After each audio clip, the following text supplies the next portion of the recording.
Selamu alaikum, vëllezër dhe motra të nderuar shqiptar. Po përsëri një koment për Meriem Elumi që thot: nuk ka lindur qafire, por ka lindur dhe rritur si Maria. U kthye në Meriem Elumi, u pendua dhe u kthye përsëri në Maria. Tani gjykoni vet.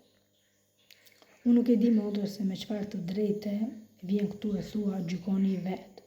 Pra kush jemi ne që të dalim dhe të gjykojmë robin e Allahut, krijuesin e të gjithë krijesave. Atij qofshin fal. Keni frikën Zotit motor, sepse Allahu do t'i dalë një ditë përpara dhe do t'i japë një shpjegim.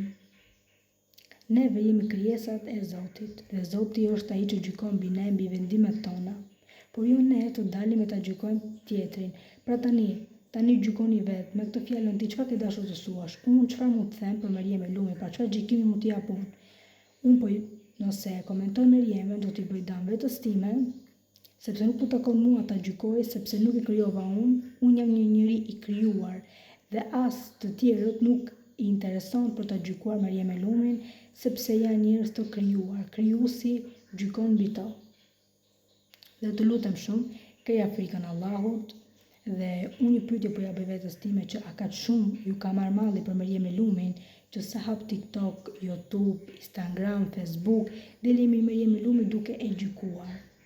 Më juftoj që të shikoni punët e juaja dhe lënja Meriemen në jetën e saj, në rehatin e saj, sepse ajo shami nuk e vendosi për ju dhe nuk e heqi për ju, por e bëri për veten e saj. Dhe Zoti është ai që do ta gjykoj. Elhamdulillah, çdo kush është i lirë që të jetojë atë se çfarë ndjen dhe atë e din për veten e vet që ta bëj sa më mirë. Dhe Allahut i takon gjykimi. Prandaj, shikoni punët e juaja dhe boll më këto komentet për Meriem Elumin, se nuk kemi në askush që ta gjykojmë. Jo atë për askënd. Allahut i takon gjykimi. Amin.